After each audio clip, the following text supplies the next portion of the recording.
The wedding day was approaching when my boyfriend recommended a wedding planning company to me. I was thrilled, thinking he had done his homework to make our ceremony perfect, until I discovered that the sales representative handling our case was his first love. By closing this deal with us, she would finally achieve the performance she needed to secure a permanent position at her company. In that instant, my heart sank to the bottom. I couldn't tell whether, in spending lavishly on this wedding project, he was thinking of making our celebration flawless, or of making his ex-girlfriend's life a little easier. Chapter 1. It was the day after we signed the contract with the wedding planning company that I found out the account manager handling our order was Ryan's ex-girlfriend.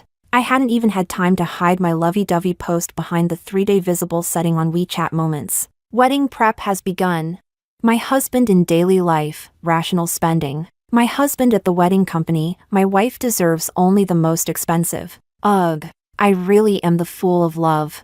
I had attached photos of the top-tier wedding package, celebrity-level styling, photography, and filming, all at a jaw-dropping price. The comments section was full of envy, half praising Ryan for his wealth, half praising him for how good he was to me. I rarely shared anything personal online, let alone such a high-profile display of affection. But I guess no matter how reserved a girl is, when happiness hits you in the face, you want to show it off. Who knew the saying public displays of affection never end well would come true so quickly? In the WeChat group for wedding prep, I accidentally discovered that the sales rep, Diana, had an ID combining her and Ryan's names, like those couple handles people make when they're in love. I sent Ryan a screenshot and asked him. He admitted it right away. She was my girlfriend back in college. We broke up after graduation and hadn't talked for years. I didn't want you overthinking, so I didn't say anything yesterday. I was planning to tell you later. His voice was calm,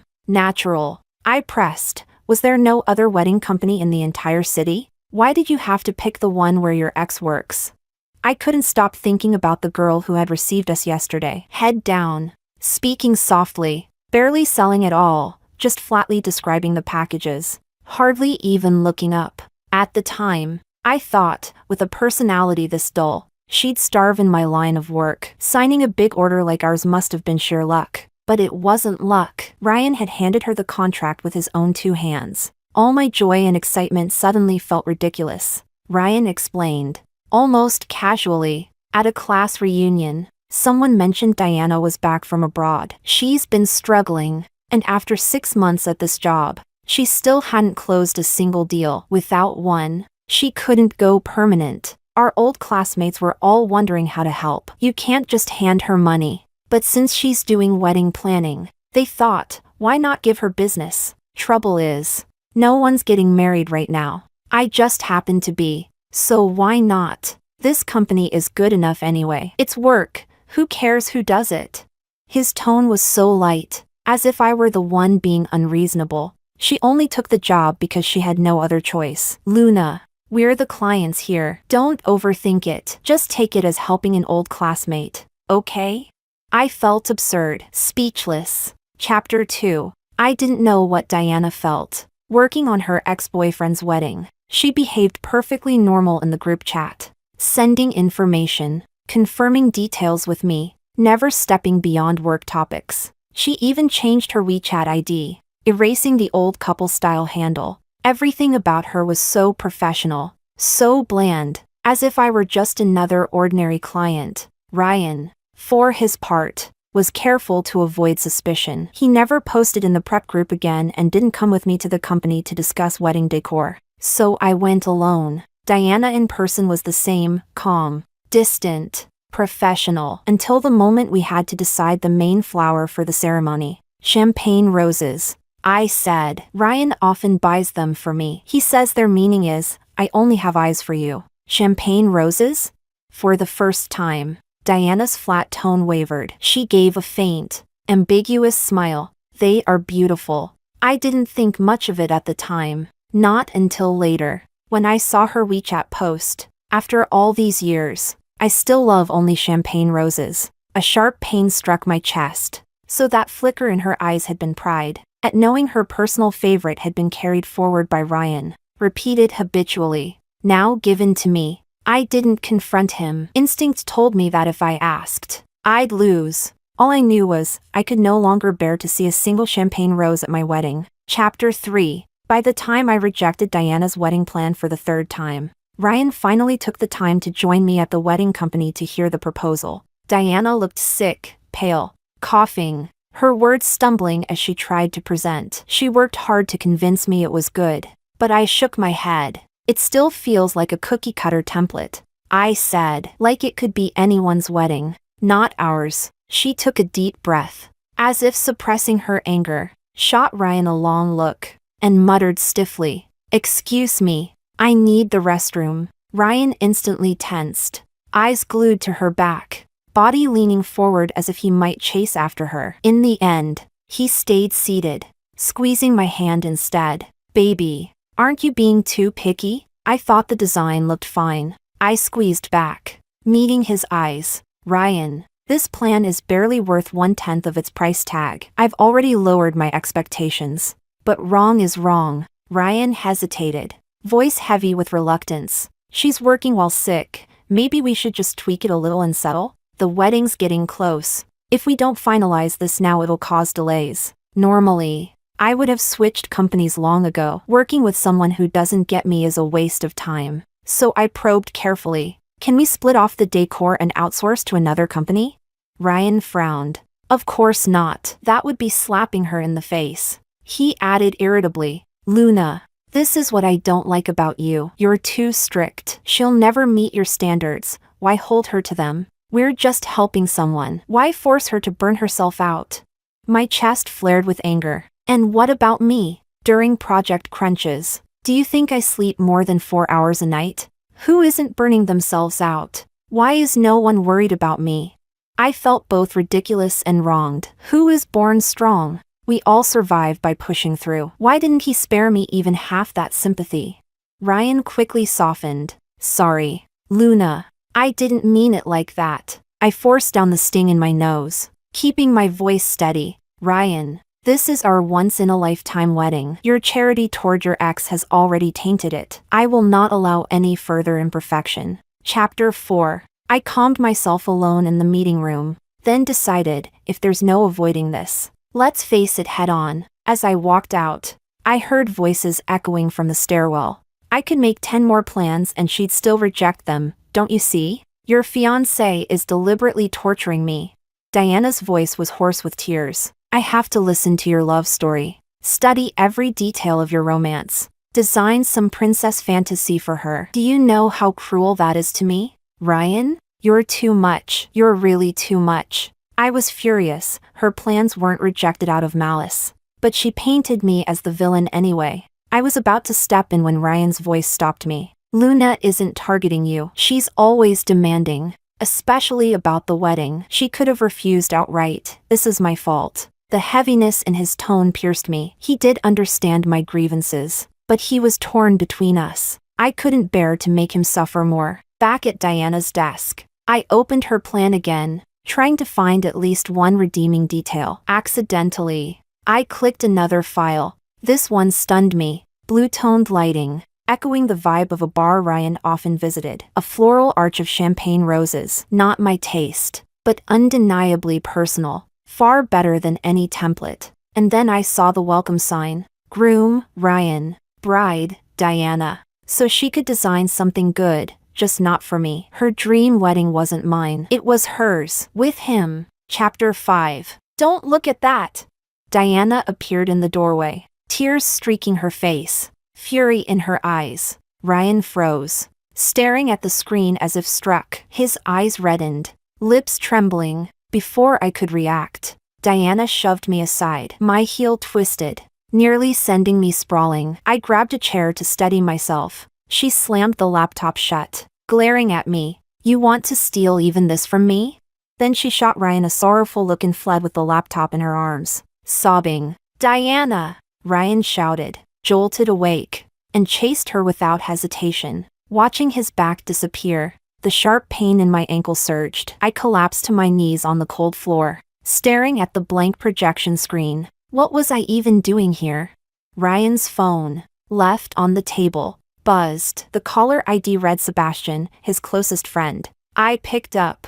"Hey, About that apartment you asked me to find for her, I found one near her office. Do you want to take a look? If not, I'll just tell her it's my relative's place and needs a tenant. That way she'll feel comfortable moving in. That dorm she's in now? With all those cargo trucks and exhaust fumes? No way she should stay there. My chest tightened. That unlivable place? I had lived there too. During my first 2 years after graduation, no one pulled me out of the smog. I clawed my way out on my own. But Ryan? He couldn't bear for her to endure it another month. He found her a way out, wrapped in excuses, delivered on a silver platter. His coldness toward her in front of me was only the tip of the iceberg. Beneath, he cared for her deeply. And me? In his eyes, I was strong, dignified, unshakable, so strong that even my wedding could be sacrificed as a favor to someone else. I could hardly breathe, sorrow choking me. Sebastian sighed on the line. It's not easy. I know. She's been with you for years. If it weren't for your parents' objections, you know the one marrying Ryan today would have been her. Is that so? I whispered with a trembling laugh. Thank you for telling me. Chapter 6. By the time Ryan rushed home that night, I had already quit the wedding planning group. One staff member asked if I had left by mistake. No, the wedding is off, I replied. They didn't dare say more. Probably went straight to Ryan. At home, I rummaged through drawers until I found our housing contract. I sat there for an entire afternoon, seriously considering how to divide the apartment we'd bought together. The more I thought, the harder it became to breathe. When Ryan came in and saw the contract on the table, he froze. He quickly snatched it up before coming over to hug me. It's not that serious, Luna. Really it isn't. If you don't like that company, we'll change to another. Don't listen to Sebastian's nonsense. Don't care what Diana thinks. You're the only one I want to marry. This time it's my fault. I didn't think it through. Don't be angry. Don't act on impulse. After all these years, it's not something we can just throw away overnight. I stayed silent, my eyes drifting to the balcony flowers. At first, when Ryan gave me seeds and little plants, I refused. I'd even killed a cactus before. How could I care for these? But he promised to take care of them. Every weekend he came to water, fertilize, chat, cook, brew coffee. Somewhere along the line, he became the warmth between my long hours, the quiet pause of coffee in a suffocating routine. The day the flowers bloomed, I agreed to be with him. That night, under silver moonlight, his breath pressed against mine, whispering forever. I believed his love back then, and it was real. But Diana's return blinded him to me just as truly. Even now, when he noticed my swollen ankle, his eyes filled with concern. How did you hurt yourself? The most sincere and cruel care I'd ever heard. Chapter 7. On the third day of our silent war, it happened to be Ryan's birthday. In the end, I agreed to attend the family dinner. His parents had always liked me until things were truly over. I couldn't let the conflict spill up to them. After dinner, his mother solemnly slipped the family heirloom bracelet onto my wrist. My first instinct was to pull away, but under everyone's expectant gazes, I froze. I looked to Ryan, hoping he'd say something. He only smiled, gripping my hand, not letting go even as we left. Why didn't you stop her? I asked, staring at the heavy bracelet that fit so perfectly I couldn't take it off. Stop what? You're the daughter-in-law of this family. No question. He leaned over to fasten my seatbelt, stealing a kiss. All right. It's been days now. Enough.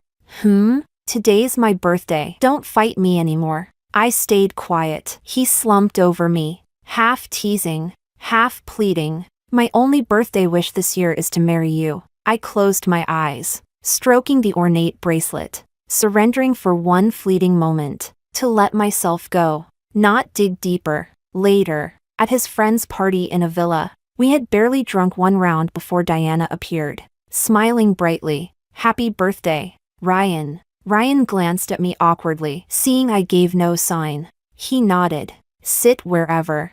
Though uninvited, she blended into his circle instantly. His friends had always been polite yet distant with me, but with her they laughed like old companions. From across the crowd, she shot me a smug glance until her eyes landed on my wrist. Then her expression twisted, mad with hatred. Since it's Ryan's birthday, I brought a gift too. Later, while Ryan toasted, Diana approached me with a USB drive. This wedding plan, you liked it. I'm giving it to you both. No need. Keep it for your dreams. And how do you know it's only my dream? Her words stabbed deep. I remembered Ryan's face when he saw her projected wedding design. Everyone knew his reaction had been genuine. Years ago, Ryan's parents tore us apart when we loved each other most. That's why he can never let me go. She traced her fingers over the bracelet on my wrist. Beautiful. Back then, I only lacked this. But you? This is all you have. She leaned close, whispering, "Want me to prove it?"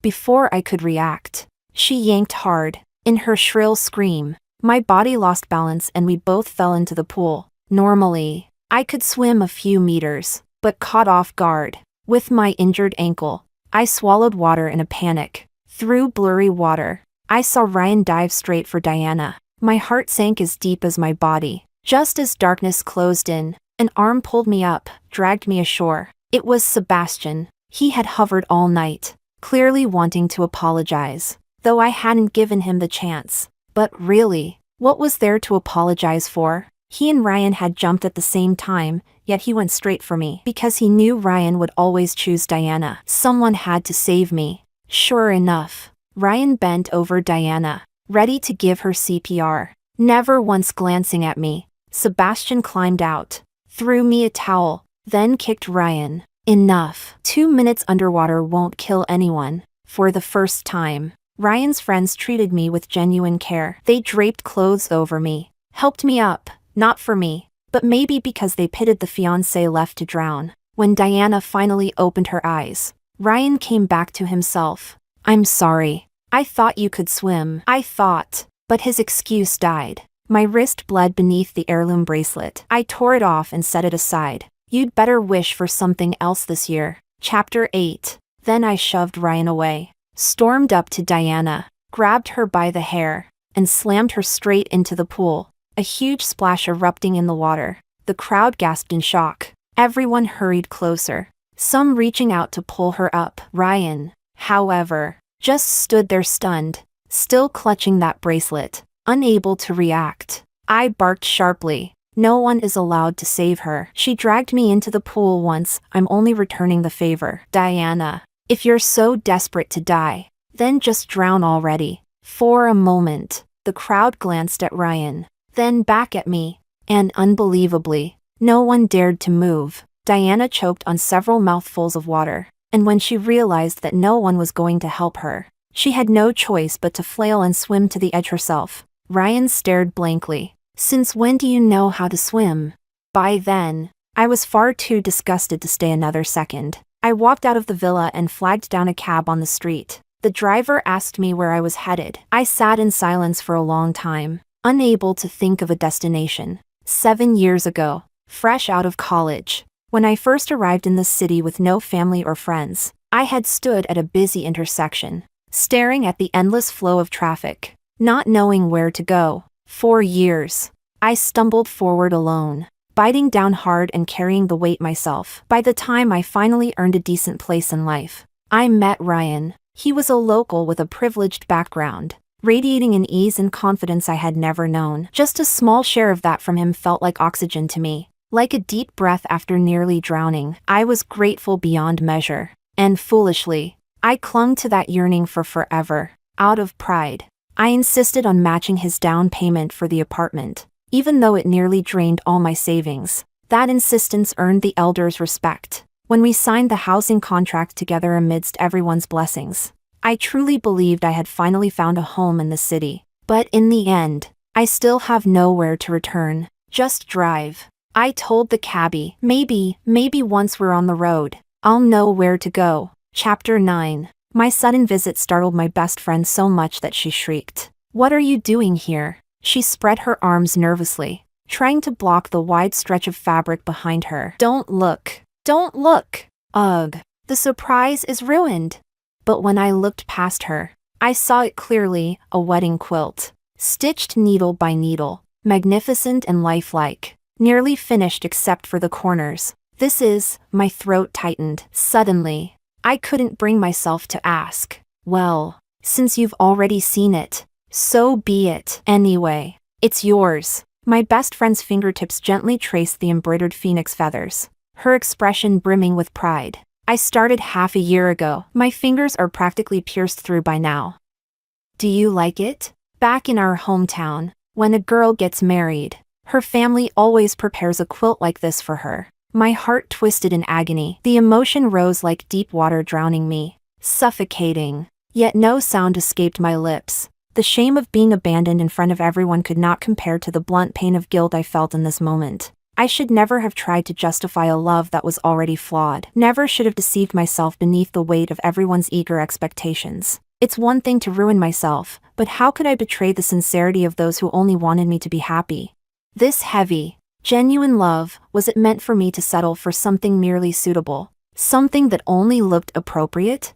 Earlier, in the face of so many pitying, sympathetic stares, I still managed to straighten my back and stand. But now, looking at my best friend's joyful, expectant face, I finally crumbled, collapsing to the ground, crying until I couldn't stop. Chapter 10. I didn't reject Ryan's call. When it connected, I cut off his rushed apology and asked directly, "Do you want the house? Or the money?" He froze for several seconds. What? The house we bought together, we need to settle it somehow. If you want money, I'll keep the house and pay back your share. If you want the house, that works too. We can discuss it and then handle the paperwork. Ryan's voice was disbelieving. Luna, are you trying to split everything? Can't you calm down? I swear I didn't mean for things to happen like that. I was confused. I lost my head. Ryan, besides the house, I don't want to talk about anything else with you. Think it over and let me know. Either way is fine. On the other end, only silence, long, stifling silence, trembling with breath. I wouldn't wait. I'm hanging up. Wait. His voice cracked. Come home first. Let's talk face to face. The next evening after work, I returned home. The house was bright. Every light turned on. The table set neatly with 3 dishes and a soup.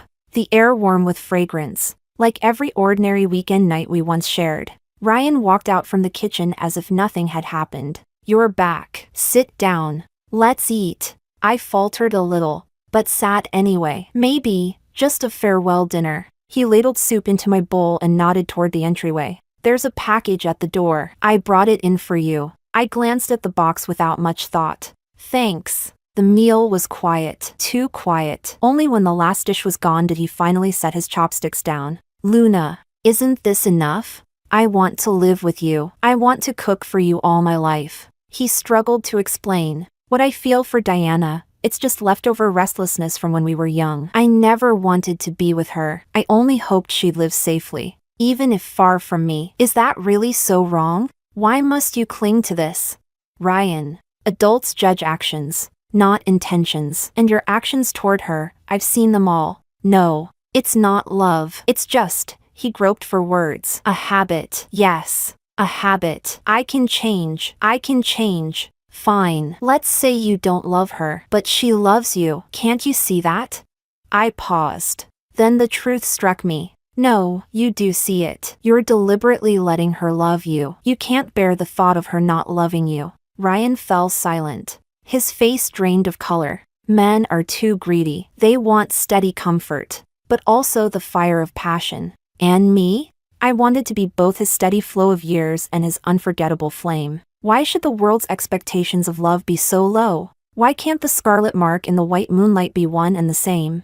I pushed the house toward him. Keep it. I'll move out. We bought it for you. Anyway, I still have an apartment. Renting would cost you too much. Don't worry. I'm not short on money. You can pay me back slowly. He muttered the rest of the arrangements, then ran out of words. Got it. Thanks. He stood, hesitated, then said softly, I'll wash the dishes. I pressed his hand down. Ryan, let's end it here. He looked at me, nodded, picked up his jacket, and walked to the door in a daze. Ryan. He turned, eyes lighting up with sudden hope. I pointed at him. You're still wearing the apron. He lowered his head, fumbled at the straps, the jacket slipping to the floor. After a long struggle, I had to get up, untie it for him, and walk him out. The door shut again. Silence. I stood there for a while, empty inside. My gaze fell on the box by the shoe cabinet. I sliced it open with a cutter. Invitations.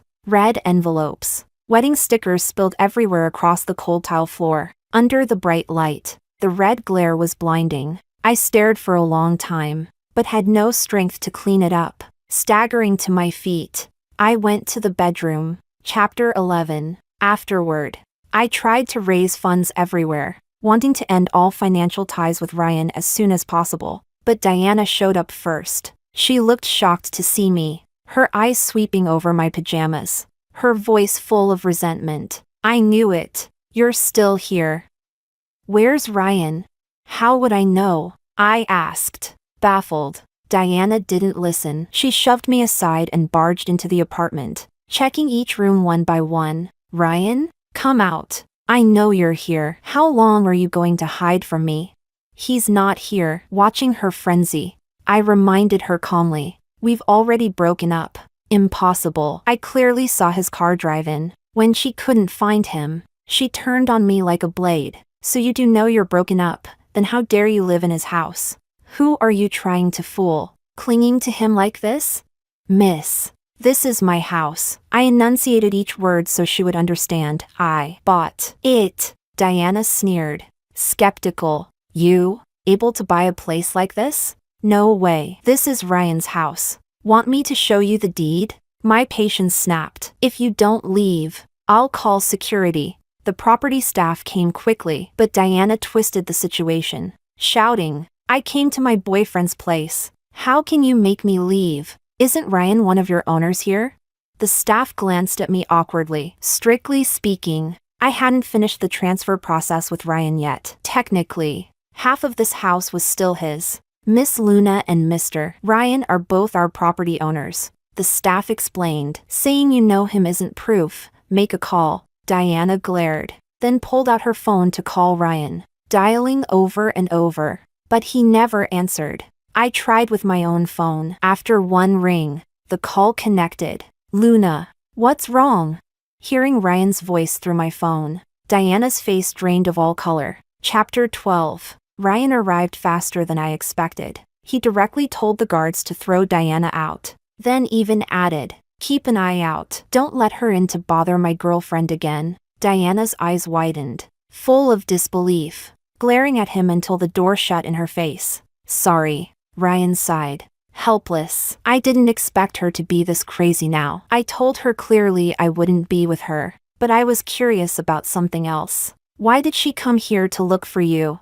Since our breakup, Ryan hadn't bothered me, only once. When he asked about moving his things, I chose a time when I wouldn't be home, so we didn't meet. Strictly speaking, tonight was the first time we had seen each other since. Ryan said quietly, sometimes, when I can't sleep at night, I come by. If I see the lights on, I feel at ease. When they go dark, I can finally sleep. I hadn't expected that answer, and for a moment, I didn't know what to say. From here, the floor isn't high. I can see the flowers on the balcony. They're growing so well. I never thought something so ordinary before would become something I could only miss. Suddenly, he held my hand, his voice soft. Luna, we used to be so good. How did it change so quickly? I've told her it's over. I swear I'll never have anything to do with her again. Can't we go back? If you just say yes, everything will be like before. I don't want to lose you. I want to come home. I realized that perhaps my delay in handling the finances had given him hope. He thought if he coaxed me, everything could return to what it once was. But I knew better. There was no going back. I don't want the house anymore. I'll move out as soon as possible. Just give me back my money, and we'll finalize the transfer. Ryan's eyes widened in panic. Give it up? Are you crazy? Why give it up? You're not from here. Do you know how hard it is to buy property here? Of course I was reluctant to part with a house I'd chosen myself, but honestly, this space meant for a family of 3 was beyond my own means. Between repaying Ryan's share of the down payment and the crushing mortgage, it was unsustainable. I don't want it. I don't want to live in a place where you can show up anytime. His face darkened, his voice dropped. I don't want the house. I want you. Ryan, I cut him off. Can't we end things peacefully? Ryan lowered his head, silent for a long while, then muttered, almost sulking, I don't have the money. I know you don't have that much. But your parents do. With this location, they wouldn't lose. Ryan looked uneasy. Then a thought struck me. Don't tell me, you still haven't told your parents we broke up? Chapter 13. Ryan was adamant. He said that even if his parents knew the truth, they would never give him money to split the house. When I suggested we simply sell the house and divide the proceeds, he refused outright. I was so furious my hands were trembling. The house was under both our names. Without Ryan's cooperation, I couldn't divide it. I began to suspect that his earlier suggestion that I keep the house was nothing more than a stalling tactic. He knew I couldn't raise that much money in a short time, and meanwhile he'd have the chance to make me change my mind. He was even so certain that he hadn't changed the wedding date. Except for a few friends in the know, his family and relatives still thought everything was perfectly normal. After going over everything in my head, I decided to look for Sebastian. That villa party had been organized by him for Ryan. There were cameras by the pool. As the host, he bore at least some responsibility. To be honest, facing Sebastian made me feel ashamed. The thought of how I had flaunted my love during wedding preparations, while his friends, including him, must have laughed at me behind my back, left me burning with humiliation. Especially Sebastian. I couldn't help but resent them for standing by, watching my humiliation like a spectacle. After the breakup, I cut them all off out of spite. Now, having to reach out again, the situation was awkward. Thank you for saving me that day. I knew saying it so late was almost meaningless. But what else could I do? I needed a natural way to open the conversation. I'd like to buy you dinner. Sebastian looked both shocked and uneasy. He scratched his head, hesitated for a long while, then finally blurted out 3 words. I'll treat you. Chapter 14. Sebastian, tense but polite, humored me through the awkward small talk. Only when I revealed my real purpose did he drop the act. His sharpness returned, his eyes wary. You want the surveillance footage from the pool that day? What are you planning, suing her? I shook my head immediately. Compared to me, Sebastian was closer to Diana. If I mentioned suing her, he would never help. Besides, in a private villa like his, even if the police showed up, one simple claim, the cameras were broken, and nothing could be done. And all of Ryan's friends had been there that day. Not a single one would testify for me, nor did I want to waste my energy on pointless disputes. I could go through the courts, but the process would be too slow. I just don't want to stay entangled with him any longer. When he stayed silent, I pressed gently. Once he and I are separated, he can finally be with Diana. Isn't that what you want too?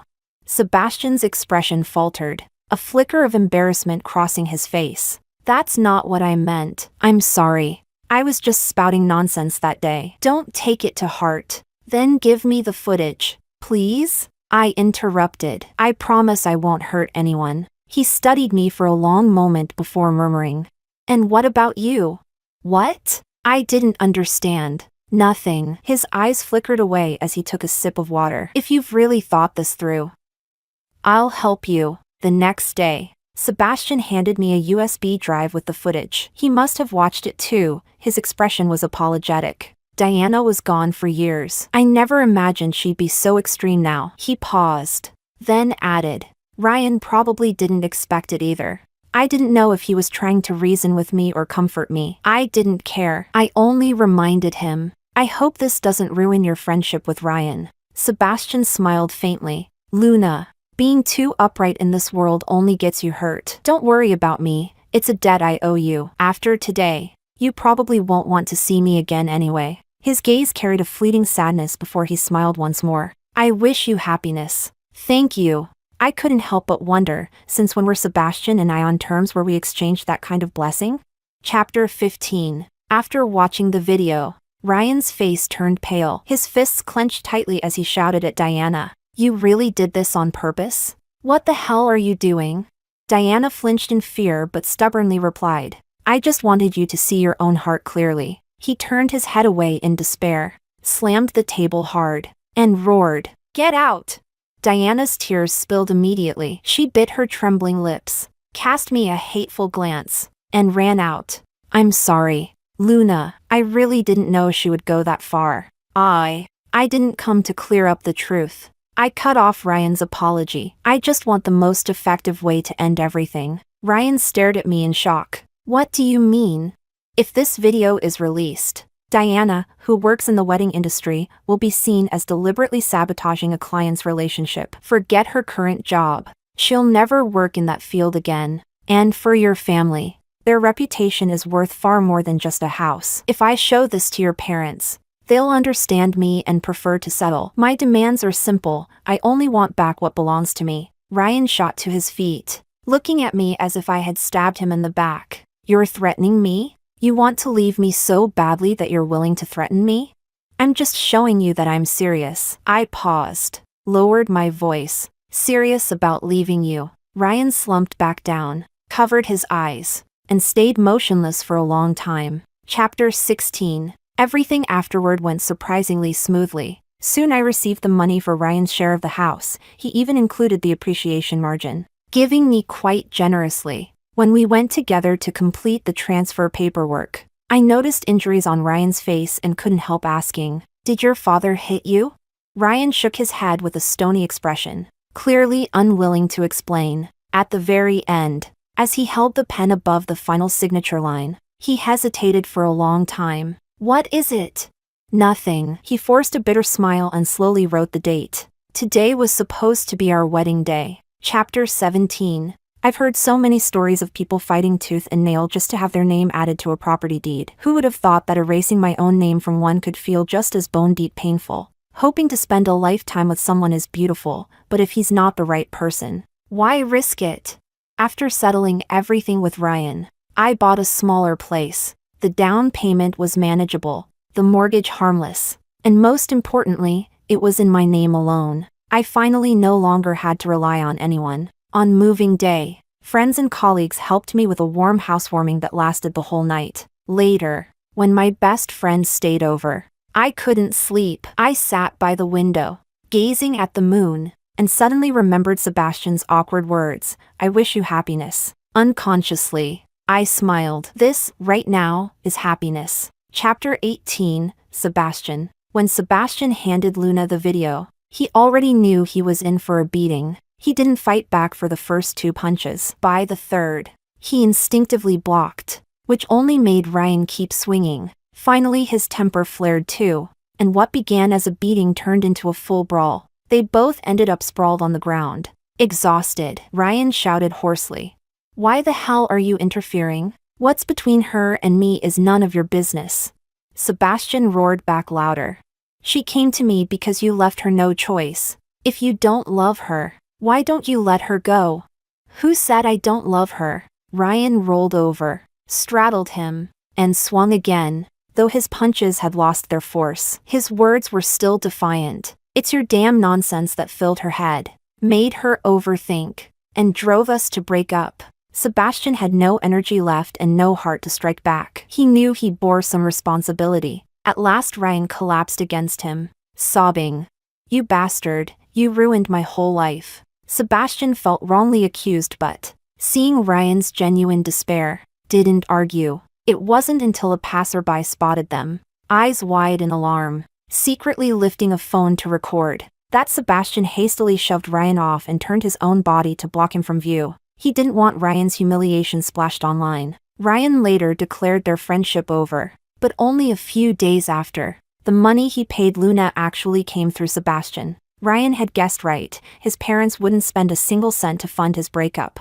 When news spread at home that the wedding was cancelled, he was beaten down by his family, and the authority and shares he was supposed to receive after marriage would likely be withdrawn. Ever since an old episode of running away from home with Diana, his parents had kept a tight leash on his finances. The house they bought wasn't under his name. His cars were replaced every 3 years, decent, but never flashy. Whenever he wanted to invest, he had to pitch to them as if he were seeking venture capital. It was pitiful, in a way, but compared to other spoiled rich kids burning through cash in extravagance, Ryan had always been diligent. The classic economical and reliable man. That's how he ended up winning over Luna. Ryan never spelled it out, but as he grew older, he was less flamboyant than in his youth. So Sebastian couldn't be sure, was Luna the woman he truly loved, or just a bargaining chip to gain his parents' approval?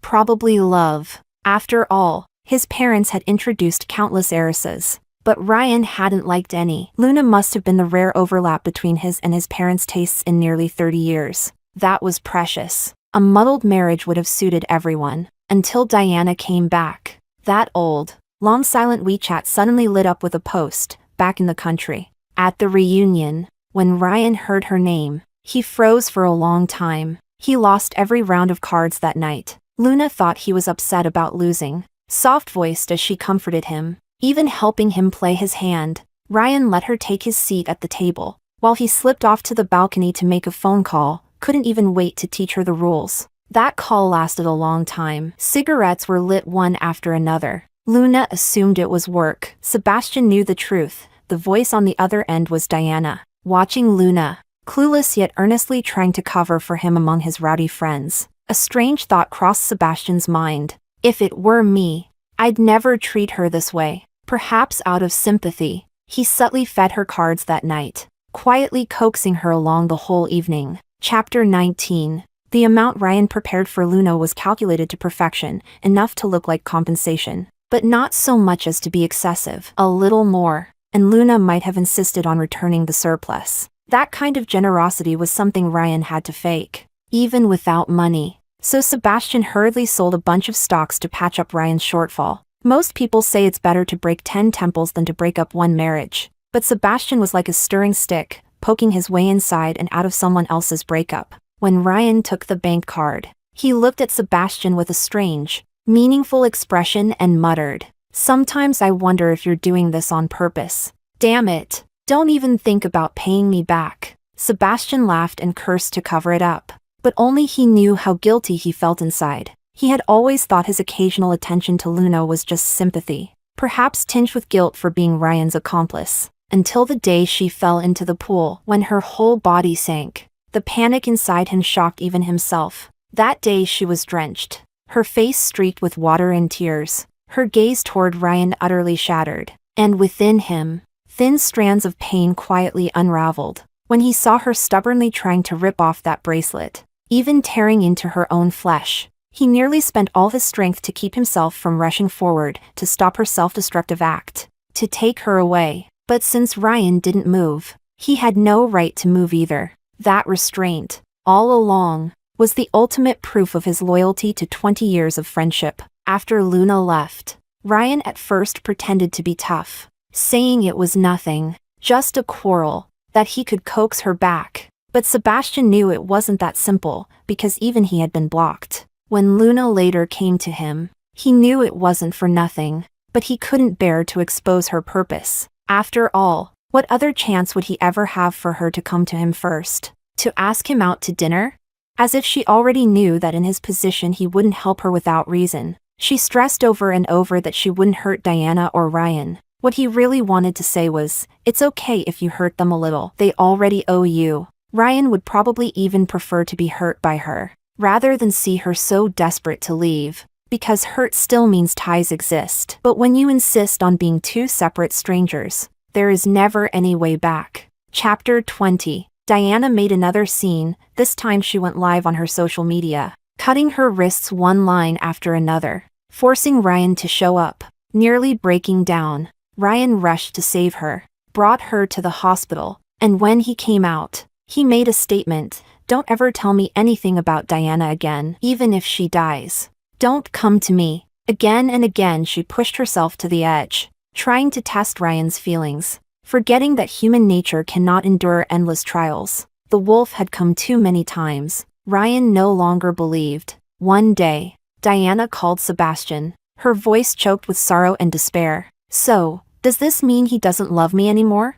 Sebastian had no words. He thought Ryan's instinctive concern for Diana in moments of crisis was genuine. Yes, but a crisis is not daily life, and in daily life, no one wants to live in constant torment. A lover of the past, if kept forever in memory, might still shine like a white moonlight. But when she returns again and again, pressing too close, she turns instead into a bitter grievance. At that moment, Ryan could only regret ever getting entangled with a madwoman. Looking back, it turned out the elder's sharp eyes had been right all along. They had seen from the very beginning that Diana was never a good match. Luna's departure left Ryan in shambles. His first love was gone, his wedding cancelled, his credit cards frozen, and his parents, disappointed and furious, threw him out of the house. Once, he summoned the courage to call Luna, wanting only to ask how she had been. Her long unheard voice came through the line, cool and distant. "Hello? Who is this?"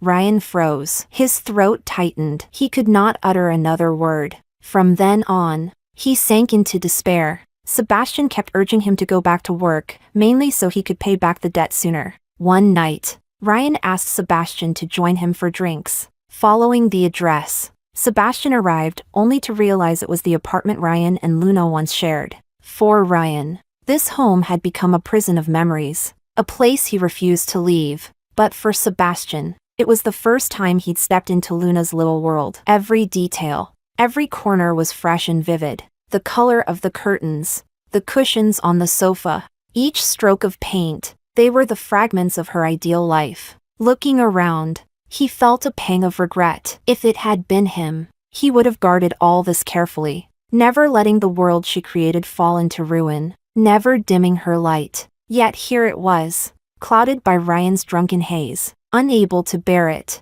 Sebastian kicked the half-conscious Ryan with a curse. "You ungrateful bastard." The night deepened. Moonlight poured through the windows, spilling silver across the floor. Sebastian stepped onto the balcony, his whole body bathed in that glow. He inhaled the faint fragrance of flowers, and a thought rose unbidden. "I wonder, what is Luna doing right now?"